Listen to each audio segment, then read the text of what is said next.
안녕하십니까. 글로벌 이슈입니다. 9월이 다 됐는데도 아직 덥습니다. 일본에서 불어오는 태풍의 영향이라고 합니다.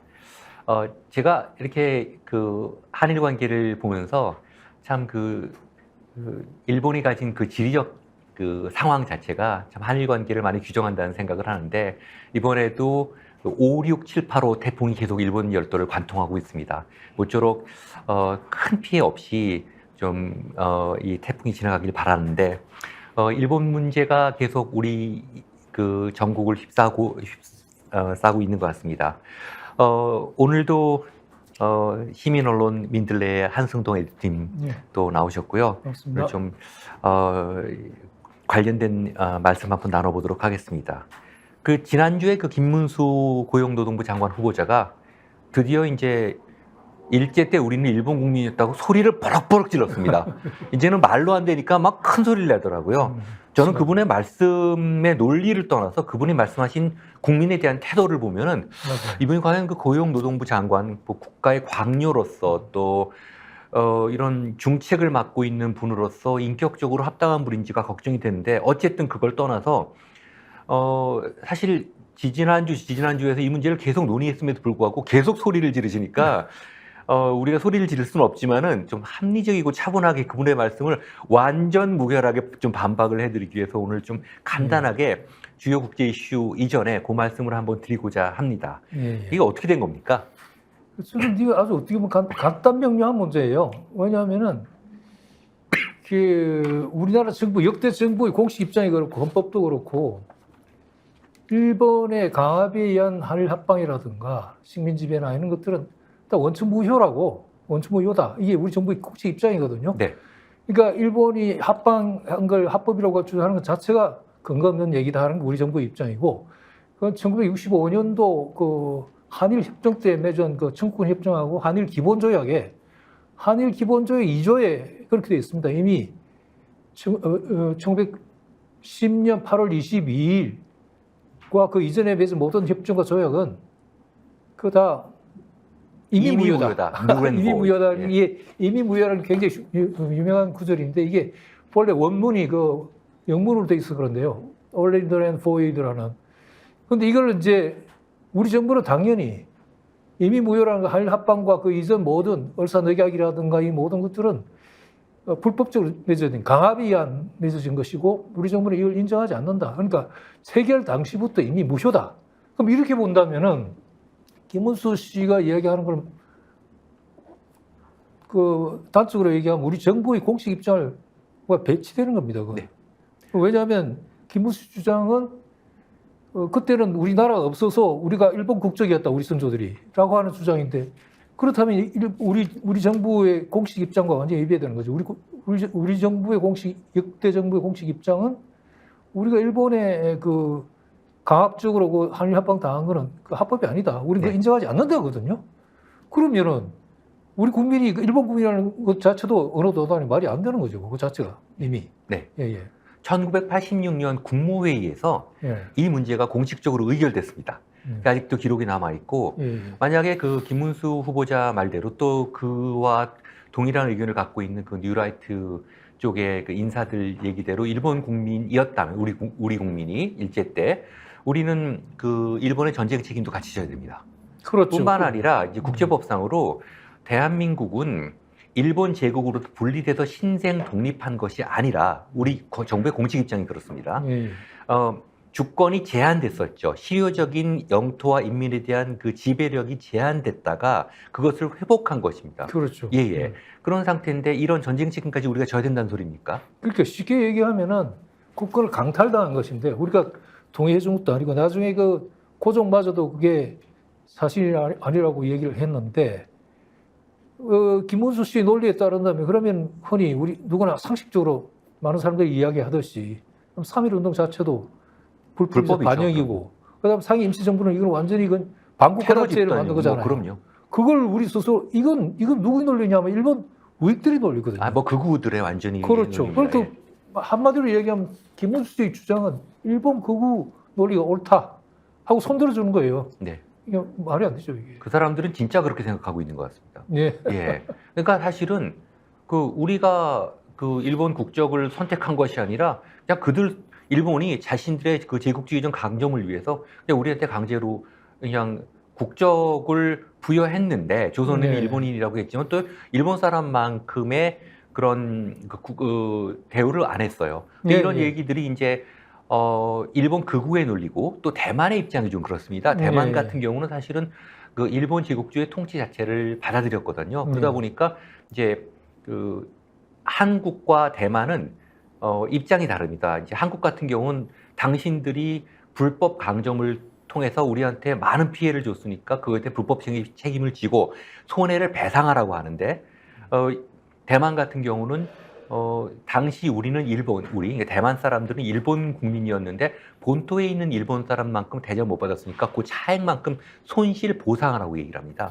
그 대만도 이제 내부의 여러 가지 여건이 다른 걸로 알고 있습니다. 네. 그렇게 그 일본의 전반적인 분위기는 일본에 대해서 호의적인 그런 분위기가 있긴 하지만 대만도 사실은 우리 못지않게 일본의 식민지배 자체를 거부하고 비판하는 사람들도 많이 있거든요. 네. 그리고 우선 이 김문수 씨 주장대로 하면 아까 말씀드렸듯이 우리 모든 그 항일 동점 운동 역사 자체를 이제 부정하게 되는데 저는 그래서 이런 생각을 합니다. 김문수 씨의 주장은 이게 그냥 형식 논리상으로 이게 우리가 그때 국권을 강탈당했으니까 일본 국적자다라고 하는 형식 논리 그 뒤에 이분을 임명한 사람들의 의도는 뭐냐면 결국은 제가 보기에는 그 항일운동 역사, 무장 독립투쟁이든 외교론이든 하여튼 자치론이든 그 항일운동 역사 자체를 부정하고 오히려 일본의 그 식민 지배의 일종의 부역 세력이라고 할까요? 거기 뭐 좀 안 좋은 말로 빌부터 거기서 출세한 사람들이 해방 뒤에도 결국 처벌받지 않고 그 사람들 오히려 우리 사회에 주류 세력이 됐잖아요. 네. 근데 그 네. 사람들의 입장, 그러니까 그 부역 세력들의 입장, 부역 세력들의 입장이 지금 그거잖아요. 건국절 주장이잖아요. 네, 1948년 예. 8월 15일 한국 정부 수립 이전에는 우리나라 건국이 아니다. 임시정부는 정식 정부가 아니다. 네.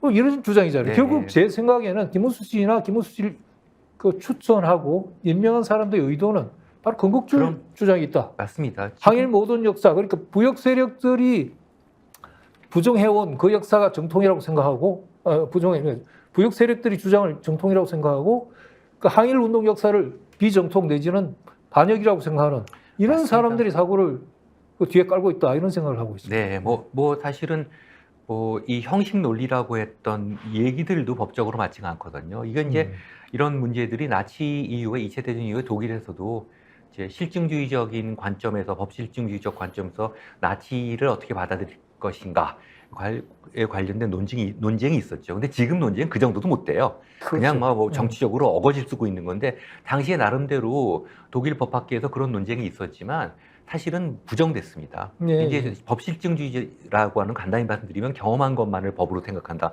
법에는 어떤 가치 판단이 적용돼서는 안 된다는 문제지만 그래도 정의의 확연히 그 배치되는 그런 식의 어떤 정치 행동에 대해서는 이거는 받아들일 수가 없는 거죠. 그렇죠. 식민 지배나 침략 사실 우리가 보편적 것 가치나 도덕 기준에 비춰서도 형용할 수 없는 거잖아요. 정당한 거 아니잖아요. 그 일본은 항상 그 국제법을 덜먹거리면서 한일 합방도 국제법적으로 합법이었고 그 이후 맺은 모든 조약들이 국제법적 합법이라고 주장을 하는데 그건 일본의 주장이고 일본의 주장이죠. 우리는 그걸 받아들이지 않는데. 예. 예. 그런데 우리 김문수 씨를 임명한 사람들은 그걸 받아들이겠다는 소리죠. 지금 김문수 장관 후보자의 비단 국한되겠습니까? 지금 우리가 지금까지 이렇게 논의했던 그 많은 분들, 뭐 독립기념관장도 그렇고 다 똑같은 주장을 하고 맞습니다. 있거든요. 아주 그러고 소리를 지를 정도로 본인들은 그게 맞다고 생각을 하는데 일반적인 그 지금 현재 국제사회에서 통용되고 있는 그런 법적 논리만 갖고도 말도 안 되는 소리들이에요. 이거. 그래서 전쟁 책임은 어떻게 질 것이며 앞으로 이런 문제들은 어떻게 풀어나갈 것이냐. 사실 이 문제를 자꾸 그 제3, 제4 논의한다는 것이 좀 필요할 수 있는데도 불구하고 이게 그렇게 하지 않을 수 없도록 자꾸 그 큰 중요한 문제가 자꾸 논의되니까요. 중요한 문제고 이게 며칠 전에 대통령이 그 기자회견했을 때 보니까 그 뉴 라이트에 대해서 저희는 알지도 못하고 그다음에 독립기념관장 그 임명한 것도 자기는 잘 모른다. 그렇게. 다만 몇 사람이 추천해가지고 뭐 보건부 장관에게 추천했고 장관이 그걸 지명해 1번 타자를 지명해 가져와서 내가 임명했을 뿐이다. 나는 뉴라이트도 잘 모르겠고 내가 일체 관여하지 않았다. 이런 식으로 자기 그 책임을 부정하는 듯한 이런 포즈를 취했거든요. 대통령이. 그러면 나는 오히려 그게 굉장히 중요한 큰 문제라고 생각합니다. 대통령이 중요한 장관 자리나 이런 장관급 혹은 국제기관 장을 임명하면서 그게 어떤 의미인지도 모르고 어떤 사람 앉혀야 될지 기준도 없고 그냥 아무나 추천해서 올리면 그냥 뭔지도 모르게 딱 임명한다는 식의 논리인데 그거는 진짜 무책임하고 세세한 디테일을 대통령이 모른다고 할지라도 이 각 자리가 어떤 의미가 있고 어떤 사람은 어떤 기준에 맞춰서 해야 된다 하는 정도의 자기 판단이 있어야 될 것 아니에요. 네, 그 판단이 없으신 것 같은 게 그로 인해서 그렇죠. 오늘 한국갤럽 조사 보니까 23%까지 대통령 지지율이 급락했더라고요. 예. 뭐 이게 다 그런 문제들 아니겠습니까? 여러 가지 지금. 뭐 그렇다고 봐야죠. 네네, 그런 것들도. 국민들 일반 감정에 비춰서도 별로 네, 용납이 안 되는 거죠. 용납이 안 되죠. 지금까지. 우리 이제 이 교수님도 알다시피 지금 우리가 얘기했듯이 이런 인사라는 게 한두 개가 아니고 어느 분이 경북대 그분 기억이 잘 안 납니다만 그 교수분이 이런 지적을 했더라고요.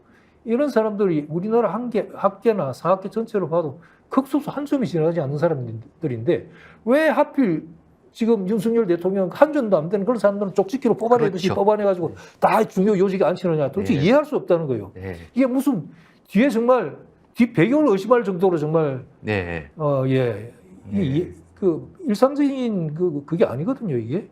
뭐 네. 일제 때 협력했고 그 다음에 해방 이후에도 과거 부역했던 한국의 어떤 부정한 기득권 세력들이 이번에 거의 마지막이라고 생각을 하고 어떤 그런 좀 일종의 최후의 발악을 하고 있는 것 같은데요. 차라리 그러길 바랍니다. 네네. 하여튼 이 문제가 조속히 좀 마무리돼서 좀 우리 사회에 이런 식의 어떤 소모적 논쟁이 더 없어지고 원래 대한민국의 정부의 입장도 또 우리 국민의 일반적인 상식도 네.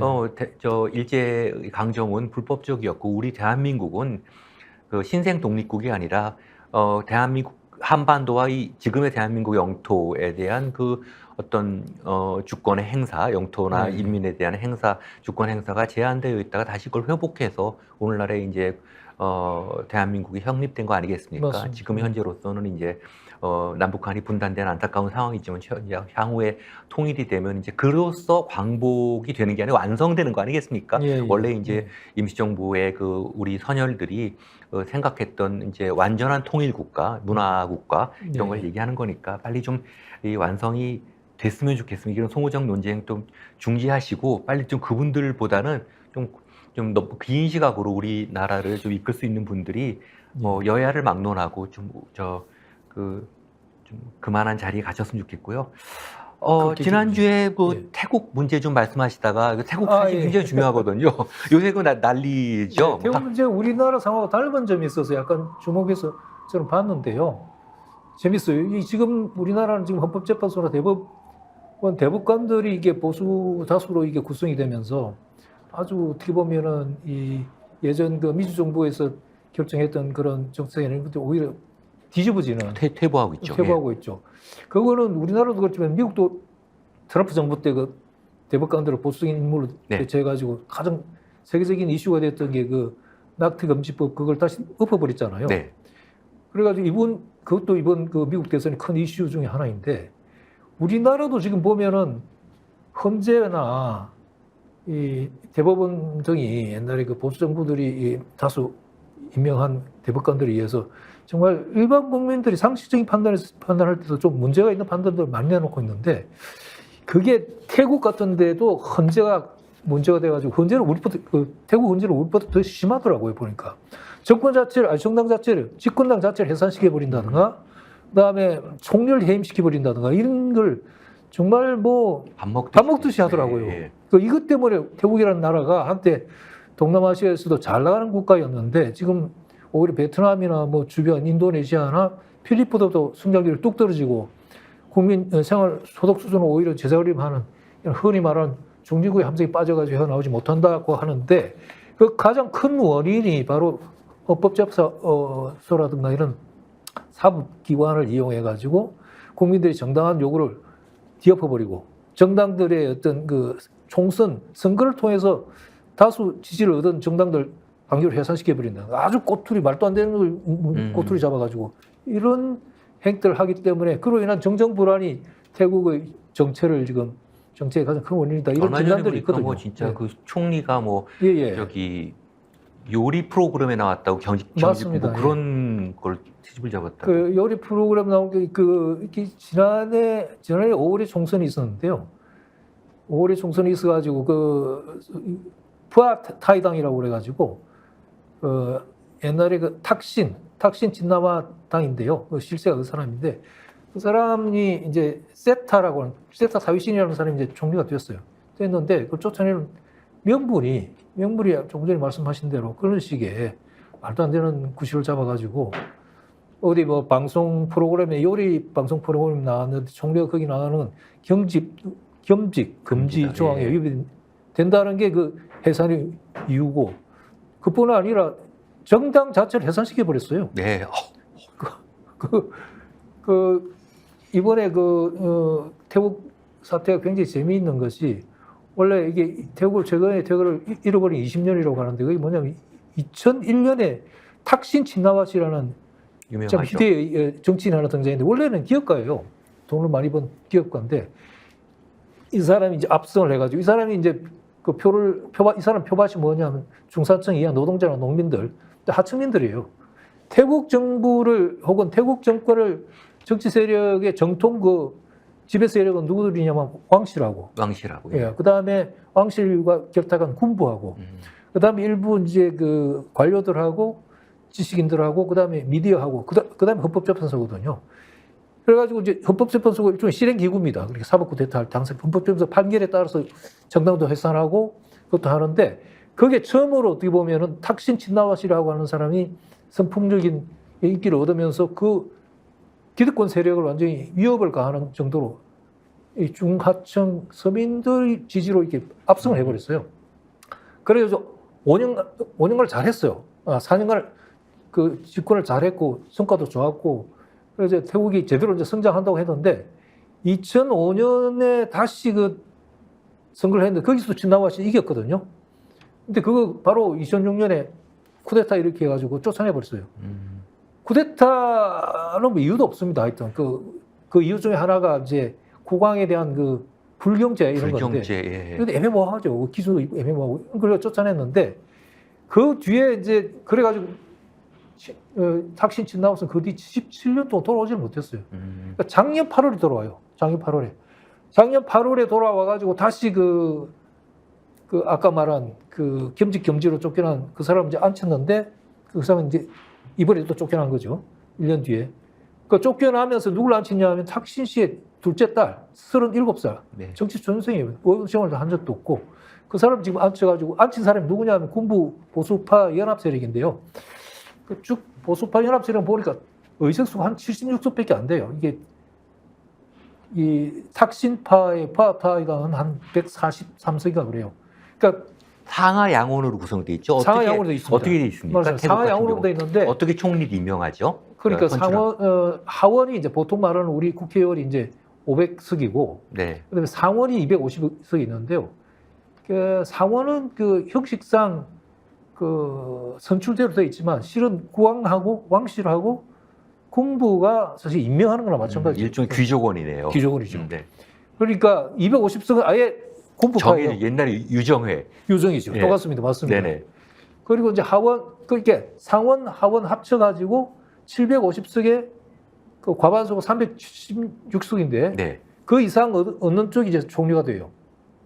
그러니까 이게 그 반군부파는 376석 이상을 온전히 하원에서 얻어야 네. 총리를 내세울 수가 있고 군부파는 뭐냐면 125석인가만 얻으면은 총리를 만들 수 있어요. 그러니까 자기들 76석하고 탁신 탁신하고 원래 원수지간이지만 탁신하고 이제 타협을 하는 거죠. 왜냐하면 다른 강력한 제3의 정당이 나타났기 때문입니다. 150석 이상을 받은.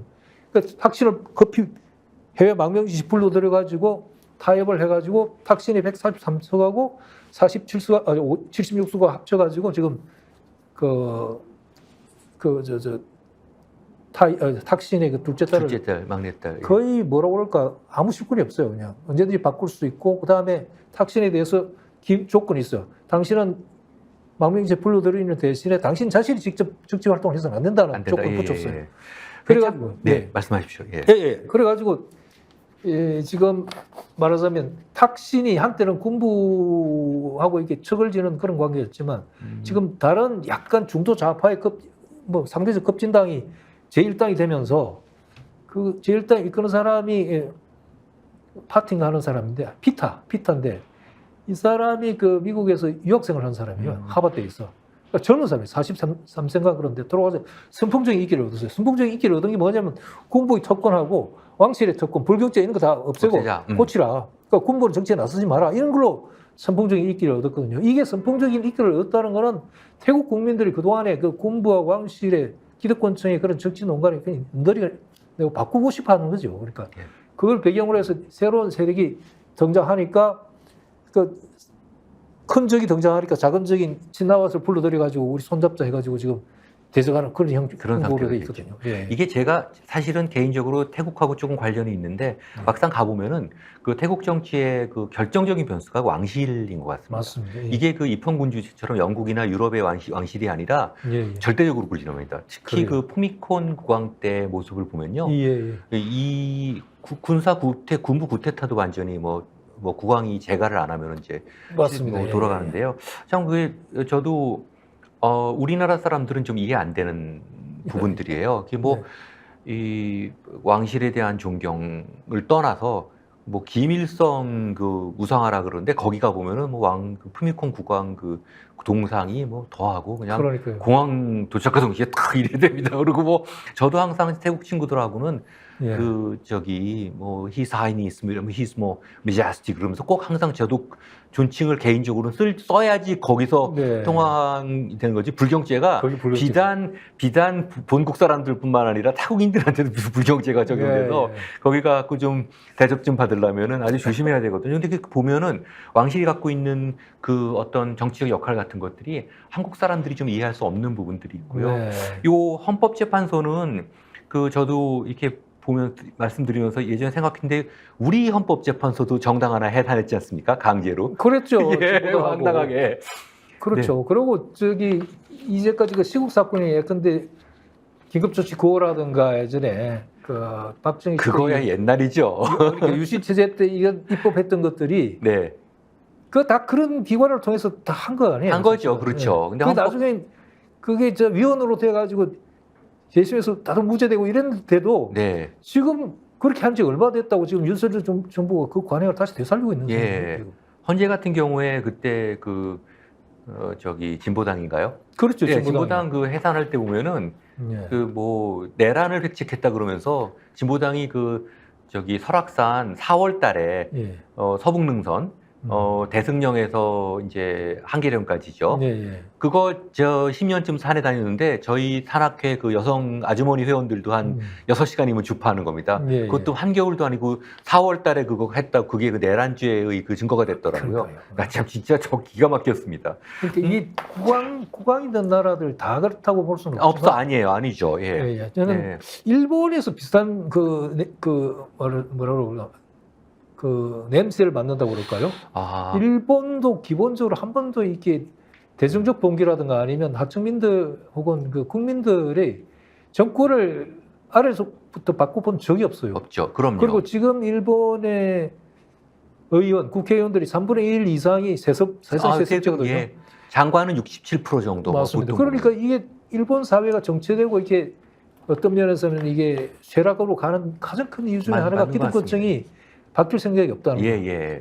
그러니까 국왕 체제, 일본의 천황 체제라고 하는 것이 나는 그 가장 큰 원인 중에 하나가 근본적인 원인 중에 하나가 아니라 하는 생각을 갖고 있습니다. 사실은 얘기가 길어지지만 2차 대전 이후에 이제 메카터 사령부에서 갖고 있었던 여러 가지 보관들이 나왔고 나중에 한번 말씀을 드리겠는데 한 가지 제가 이제 유럽에서 이제 공부를 하면서 거기는 이제 2차 대전 이후에 국왕 체제가 남아 있는 거, 소위 왕정이 남아 있는 이유가 이제 두 가지 길을 선택을 했는데 하나는 이제 이원 집정부제로 해갖고 네. 권력을 분리해서 공화제로 간 게 있고 네. 이걸 남아있던 거는 기본적으로 서구 정치 사상의 가장 핵심인 인간에 대한 어떤 성악설적 어떤 전제 속에서 인간이 권력을 집중하면 안 된다.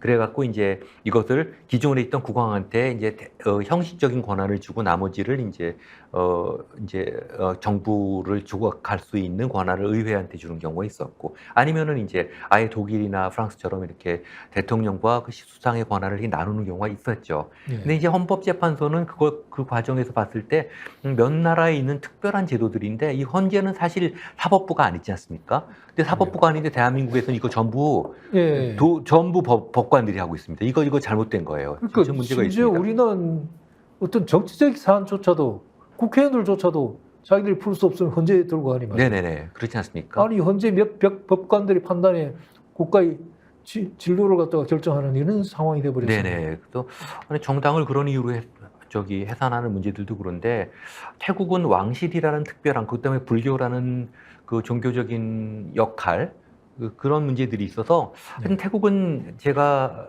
참 재밌는 나라입니다. 저뭐 사실은 거기 좀 소위 기득권층들하고 어쩌다 보니까 이게 그게 교류가 있습니다. 국제법 전공자들이요. 그 네. 태국은 수백 년 루이 14세 정도 때부터 이미 프랑스의 대사관이 나가 있었거든요. 그러다 보니까 이 국제법 라인들이 일반 국민들이 공부해서 올라오는 데가 아니고요. 네. 완전히 왕실과 연결될 정도로 특별한 교육을 받은 사람들이라서 이런 말씀드리기 그렇죠. 뭐하지만 우리나라의 소위 이 상류층이라고 할까? 뭐 그런 말들이 통할지 모르지만 어쨌든 이런 사람들은 한국 사람인 것 같은데 태국은 좀 달라요. 네. 다르고 그래서 우리하고는 입장이 다른데 가끔 이게 기시감처럼 연결되는 문제들이 있습니다. 예, 하여튼 뭐 예. 태국 문제들은 참 재밌는 태국은- 나라인데 네. 예, 예.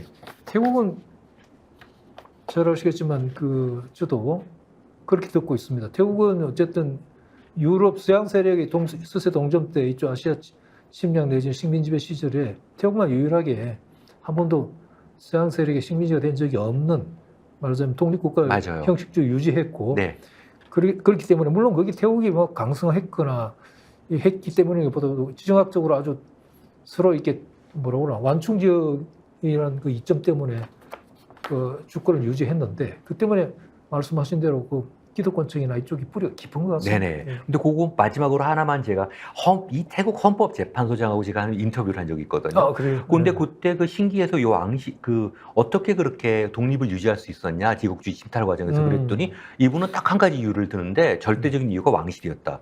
왜냐하면 당시에 유럽 왕실들하고 아주 친했다는 거예요. 네. 그래서 태국을 중립적인 위치에 놓을 수 있도록 역할을 했다. 따라 태국 국민들이 왕실을 존경하는 거는 우리를 이렇게 외세의 침탈의 희생양이 되지 않을 수 있도록 왕실이 국민들을 보호했다고 그렇게 인식을 한다. 그런 메커니즘으로 그러니까 우리가 이해하고 하는 거하고는 좀 다른 굉장히 다릅니다. 그래서 하여튼 그렇고요. 이 연결되는 게 지금 영국 문제인데 영국도 사실 왕실을 유지하고 있지만 굉장히 다르죠. 다르죠. 지금 난리가 났는데 영국이 요즘 뭐 난리라면서요. 난리죠. 그러니까 영국이 뭐 그것 때문에 보니까 저기 직접적인 발달이 된 거는 사우스포트라고 하는 작은 도시에서 아마 어린이 댄스 교실이 있었던 것 같은데요. 네.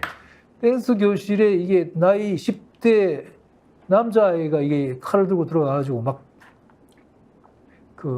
찌르고 해가지고. 그게 무슬림이라고 또 막 그래서. 예, 그래가지고 3명이 죽었어요. 아, 예. 다치고. 그렇게 난리 났는데 그 사건 다음에 추모일 당일은 괜찮은데 그 다음 날부터 그 추모 모임이 이제 폭동으로 변하는데 그 변하는 계기가 된 게 바로 말씀하신 대로 그 범인이 무슨 모터보트를 타고 이랑에 들어와 가지고 망명을 신청한 이슬람 말하자면 무슬림이다 네. 하는 걸 이 유튜브나 이런 그 X라고 트위터 이런데 막 극우 세력들이 올렸어요.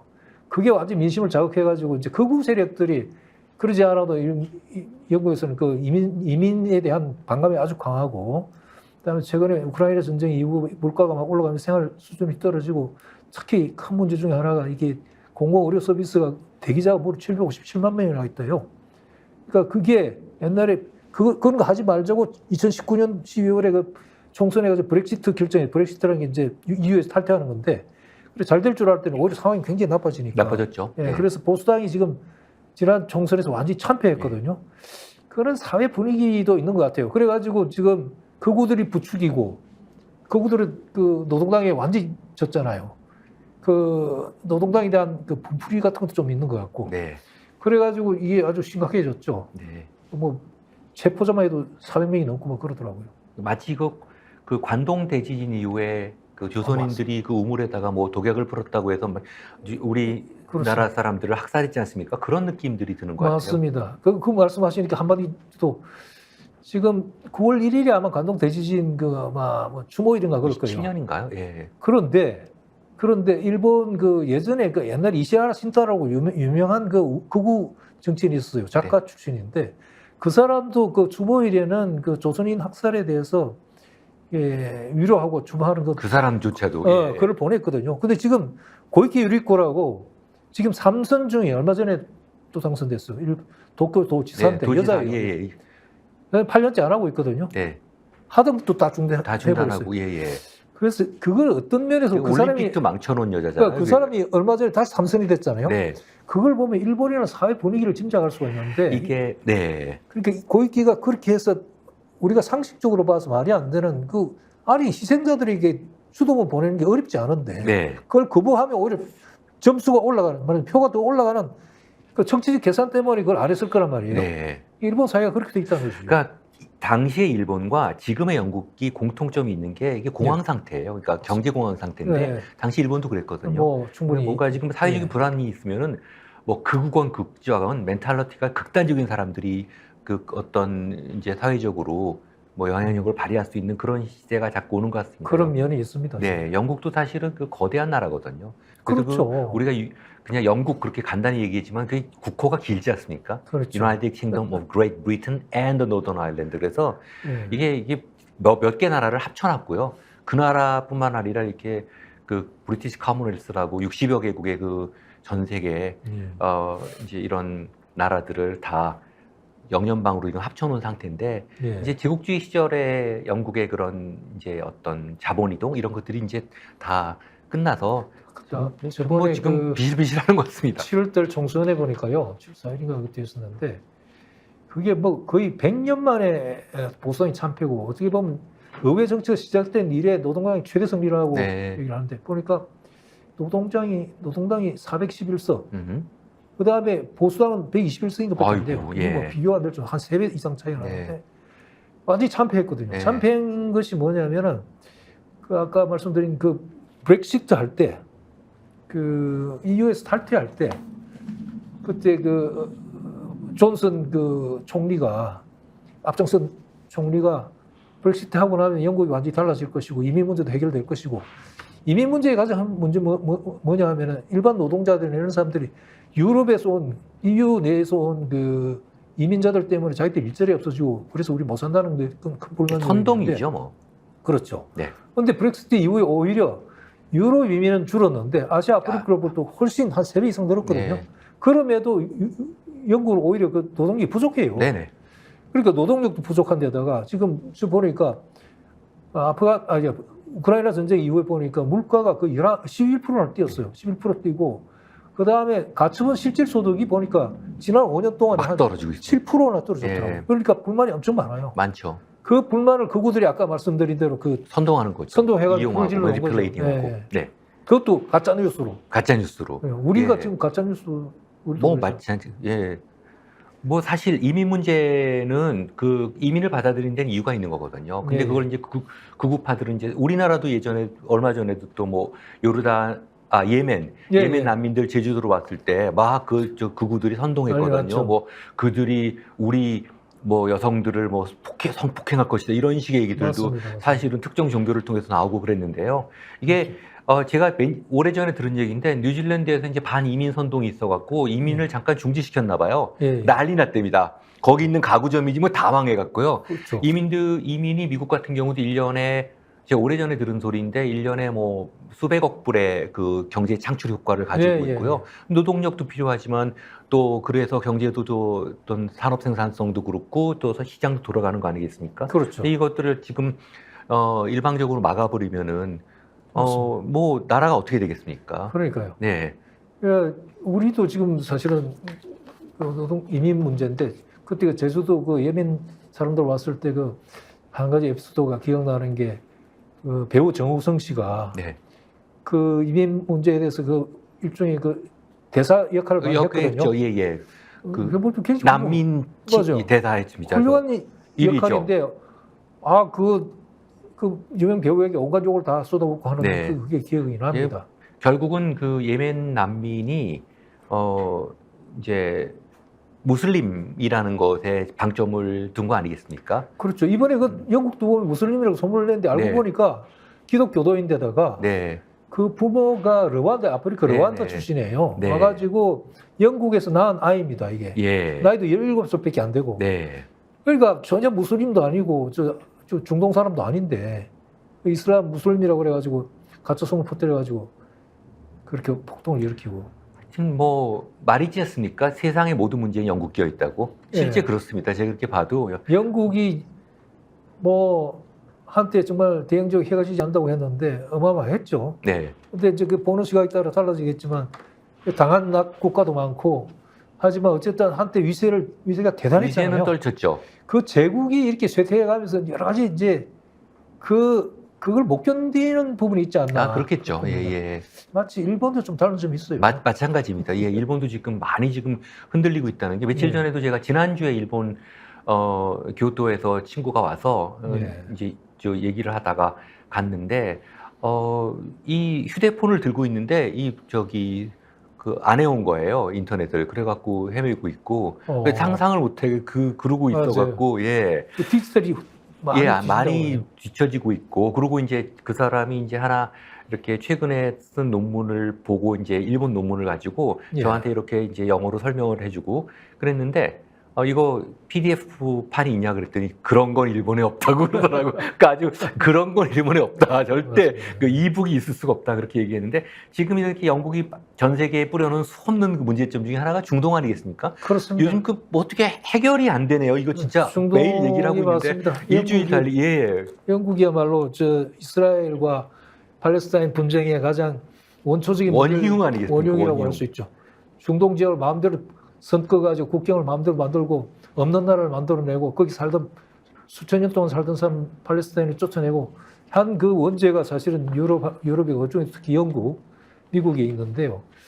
지금 최근에 문제가 되는 것은 이제 그 팔레스타인 가자 지구는 계속 이제 가자 지구에서는 뭐 이스라엘 일방적으로 지금 지난해 10월 7일 이후 공격해가지고 사망자가 4만 명이 넘었다고 신원 씨도 말씀드렸지만 네네. 지금 이번에 문제되는 것은 그거예요.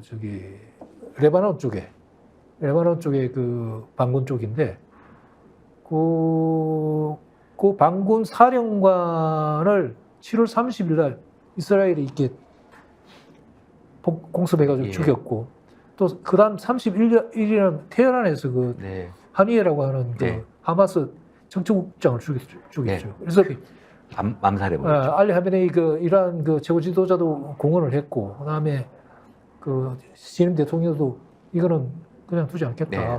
공언을 했고 그래서 이제 한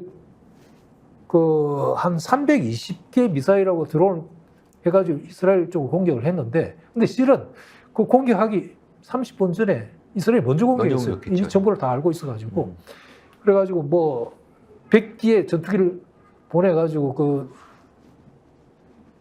뭡니까? 그 방울이 쏘는 그 미사일 기지는 이렇게 쑥두밭 만들어가지고 자기들 말로는 뭐 한 수천 기의 그 미사일이나 이런 걸 파괴했다고 얘기를 하는데 그 때문에 제일 이제 큰 문제가 됐던 것이 이럴 경우에 이란이 말하자면 그 반군들이 일종의 배후 세력이라고 할 수 있는데 시아파 이슬람인데 그럼 이란이 굉장히 체면을 손상당했잖아요. 네, 그렇죠. 자기 나라에서 예. 자기 나라 새 대통령 축하사절로 온 사람들 예. 그 나라 수도에서 죽여버렸잖아요. 참 진짜 네. 말이 안 되죠. 말이 안 되죠. 그 다음에 그 전에 뭡니까 하마스 사령관도 31년 죽인 하마스 사령관도 그게 베이루트일 거예요. 베이루트 그 레바논 수도 베이루트에서 그런 짓을 했거든요. 그러니까 이스라엘은 거의 뭐 잘 그렇게 하지 않는데도 완전히 주권 그 영토를 넘어서 완전히 공격을 한 거잖아요. 네. 그러면 당연히 그 이란이 가만히 있지 않을 거다. 이란이 가만히 있기도 곤란하지 않습니까? 세면도 그렇고. 이게 이제 이란이 사실 중동의 맹주인데 본격적으로 개입을 하면 이게 이제 5차 중동전으로 비화되지 않습니까? 예. 이란은 지금 결국은 여기 나와야 되는 막 뒤에 숨은 실력자인 미국이 그렇죠. 이 이제 이란의 개입을 굉장히 저지하고 있지 않겠습니까? 예. 제가 이란 친구들하고 얘기를 하면은 요새 진짜 어려워요, 경제가. 맞습니다. 저기 미국의 그 금수 조치로 인해서 이 이란 화폐 가치가 뭐 10분의 1로 떨어지고 그래갖고요. 맞습니다. 교수들 월급이 우리나라 돈으로 20만 원, 30만 원 정도입니다. 지금 이란 친구들이 있거든요. 그래서 그 얘기를 하는데 결국 이거 지금 휴전을 해야 되는데 왜냐하면 너무 그 저기 시빌리언 캐주티 민간인 희생자가 커지지 않습니까? 근데 지금 보면은 미국은 휴전할 생각이 없더라고요. 그러니까요. 저도 최근에 봤는데 미국은 휴전하러 계속 강요 내지 압박을 하면서도 사실은 이스라엘 뒤에 무기 다 대주고 미리 정보 다 제공하고 해가지고 이스라엘이 선제 공격하게 만들고 네. 그러니까 실질적으로 보면은 우리가 생각하기에도 이거 휴전할 생각 있나 싶을 정도로 네. 실제로 움직이면 다르거든요. 네. 그래서 또 저 진위를 알 수가 없어요. 그러니까 아까 그 말한 뭡니까 제가 갑자기 단어가 생각이 안 나서 헤즈볼라. 네, 헤즈볼라 쪽보다는 헤즈볼라를 지원하는 이란 쪽도 사정이 말씀하신 대로 경제 사정도 안 좋은 데다가 제가 그 취재하고 그때 보도하면서 재작년에 히잡 문제로 큰 사태가 일어났어요. 아, 그랬었죠. 네, 젊은 여성 히잡 제대로 안 썼다고 붙들어 간 지 하루 뒤에 사람이 목숨을 잃었어요. 네. 그 때문에 큰 시위가 나고. 네, 큰 시위가 났죠. 한 몇 개월 동안 계속돼서 수천 명이 죽었어요 그때. 그런데 그게 대중들의 비록 여자들만이 아니고 남자들도 다 가담하고 일반 시민들도 가담한 이유가 지금 1979년도 이란 이슬람 혁명 이후에 특히 그 신정 체제 강경파들의 뭐라고 합니까? 규제나 통제가 너무 강하고 종교적인 근본주의. 네, 그렇죠. 그게 문제입니다. 네, 너무 강하고 사람들 너무 구속하고 그다음에 또 경제 사정이 너무 안 좋아요. 지적하신 대로 지금 특히 이거는 트럼프 정권의 그 의도도 사실은 크게 작용했지만 그 한때 했잖아요. 이란하고 오바마 정권 때는 유럽 각국들하고 합의해가지고 이란이 핵무기 개발 중단하는 대신에 제재를 완화하기로 했거든요. 완화하기로 했죠. 그 딜이 했는데 트럼프가 갑자기 와가지고 그걸 파기해버렸어요. 파기하면서 제재가 다시 살아나니까 이란이 지금 경제적으로 굉장히 힘들어요. 우리가 70억 달러인가 우리가 원유 대금도 못 줘가지고 그거 주긴 줬지 않습니까?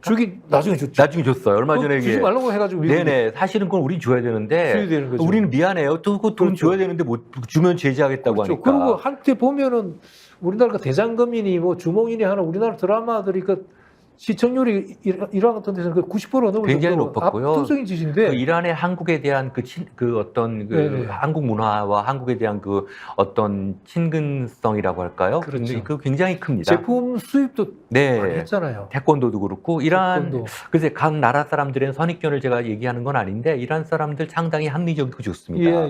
좋고 역사적으로 봐도 옛날에 신라 때 온 우리 뭡니까 뭐죠? 페르시아에 온 사람들 많았잖아요. 네네. 이란이 페르시아지 않습니까? 네네. 역사적으로 우리가 인연이 깊고. 그 다음에 산업적으로도 우리나라가 그쪽에 건설도 했지만 건설보다는 이게 삼성이나 현대나 LG나 수출 어마어마하게 많이 했고. 우리가 그때 하다가 큰 수장 중 이런 게 러시아하고 이란인데 굉장히 좋았는데 그때 우리도 큰 손해를 봤죠. 이란은 뉴클리어 아까 말씀하신 이제 핵 개발 문제 사실 억울하게 된 게 북한하고 달라요. NPT를 탈퇴하지도 않았고 핵 개발을 실제 하지도 않았습니다. 그냥 제재를 하고 들어갔는데 이제 오바마 때 이제 미국하고 EU 국가하고 중국까지 합쳐갖고 이란과 함께 이제 핵 개발을 안 하는 그런 딜을 했는데 트럼프가 파기했죠. 근데 실제 파기했다고 그 딜이 파기된 건 아니고 이제 중국하고 유럽은 남아 있습니다. 그러나 이제 가장 중요한 미국이 금수 조치를 하고 제재를 하니까 이란 경제가 아주 폭락을 했습니다. 맞습니다. 그래서 진짜 어렵더라고요. 그래서 지금 이 새 신임 지난 5월달에 이란 그 강경파 라이시 대통령이 그 헬리콥터 타고 가다가 외상하고 예. 외무장관하고 해가지고 계곡에 떨어져서 다 전원 몰사했거든요. 그것 때문에 7월달에 선거를 했는데 헤제스키안이라고 하는 사람이 이 사람이 비주류예요. 이 사람은 그 아버지가 저기 그 아제르바이잔 쪽이고 엄마가 저 쿠르드 쪽인가 그럴 거예요. 아버지 네. 엄마가 바뀐지 모르겠지만 그 인종적으로도 좀 비주류고. 비주류네요. 그 다음에 이게 하탐이 옛날에 그 이란 하탐이 개혁 정권 때 그게 보건부 장관인가 했던 사람이거든요. 이 사람은 말하자면 개혁파이고 지금 저 강경파 분위기 그 알리 하메네이 체제에서는 비주류예요. 네. 근데 이 사람이 생각지도 안 했는데 원래 이란 대통령은 그 후보를 낼 때부터 이게 규제가 있어요. 몇 네. 명이 추천 포함이 돼야 되는데 거기 포함되지 않을 거라고 했는데 마지막에 포함이 됐고 그다음에 본 선거에 가가지고 이 사람이 압도적으로 당선돼 버렸어요. 이게 뭐냐 하면은 이란 국민들이 지금 너무 피로하다는 거죠. 네, 피곤하고 그렇죠. 이 통제나 규제도 그렇고 히잡 그 스위스 나타나도 그다음에 경제적으로 너무 피폐하기 때문에 서방하고 더 여기서 더 나아가지고 더 제재를 강화하는 식으로 이란이 예컨대 그 이스라엘에 보복 공격하면 미국이 가만 안 있겠죠. 네. 서방도 가만 안 있을 거고. 네네. 그렇다면 그런 식으로 확전은 가지 않을 거다 네. 하는 관측이 많고요. 그다음에 이스라엘도 지금 사실은 네타냐후가 지금 정권 유지책으로 지금 분쟁을 계속 끌고 가고 있는데 이스라엘도 내부 사정이 그렇게 안 좋아요. 보니까 벌써 전쟁을 지금 지난해 10월 7일 이후 거의 1년 경제가 많이 망가졌고 이스라엘 많이 어렵습니다. 망가지고 예. 그다음에 인력도 태부적이고요. 네네. 군 쪽으로 다 가니까 그다음에 이게 이 사람 자신이 그 부패 뇌물수수 이런 걸로 지금 소송이 진행 중이에요. 뭐 이거 네. 끝나면 부부가 같이 그렇죠. 들어가야 된다는데 그러니까요. 어느 그러니까, 나라도 그럴지도 모르는데 그러니까 전쟁을 계속해야 되죠. 아시아에 있는 어느 나라도 그럴지 모르는데 거기도 그렇다고 그러더라고요. 그렇게 막 예. 크게 확전해가지고 왜냐하면 미국이 확전을 바라지 않. 적어도 미국 11월 대선 때까지는 중동에서 큰일 터지면 아니죠. 민주당이 곤란하니까 예. 확전은 안 될 뭐 것 같아요. 미국의 기본 입장은 중동에서 안정된 석유만 확보한다는 것이 외교 정책의 대전이니까요. 예. 사실 이란이 호메니 이전에 얼마나 활발하고 좀 역동적인 나라였지 않습니까? 그렇죠. 근데 이제 그렇죠. 펀더멘탈리스트들이 들어오면서 지금 맞습니다. 이렇게 진짜 오랫동안 좀 사회의 발전을 갖다가 저해하고 있는 것 같습니다. 예. 뭐 전문가들은 21세기를 종교의 시대라고 하지 않습니까? 20세기, 이제 19세기가 계급, 예. 20세기가 자본, 21세기 이제 종교의 시대라고 하는데 참 종교가 갖고 있는 우리 생각할 수 없는 힘들, 예. 참 언뜻 상당히 비합리적인 것 같으면서도 실제 정치, 경제, 사회 모든 전역을 좀 규제하고 있는 통제하고 예. 있는 느낌이 듭니다. 맞아요. 일례로 사실 아까 말씀드렸지만 태국을 갔을 때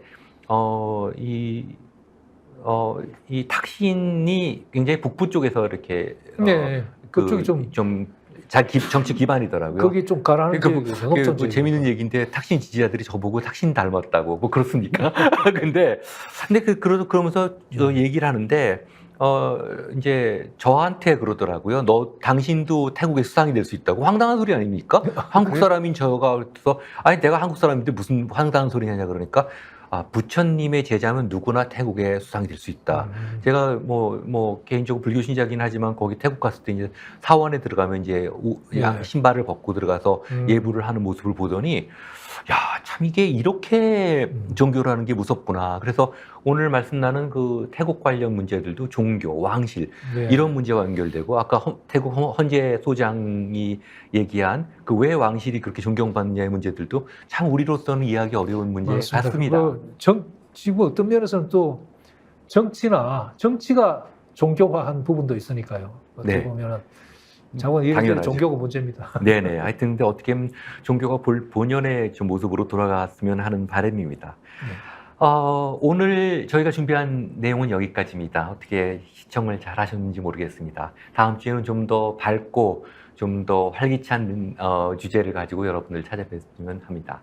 여러분 오늘 시청해 주셔서 감사합니다. 예, 감사합니다. 수고하셨습니다. 예.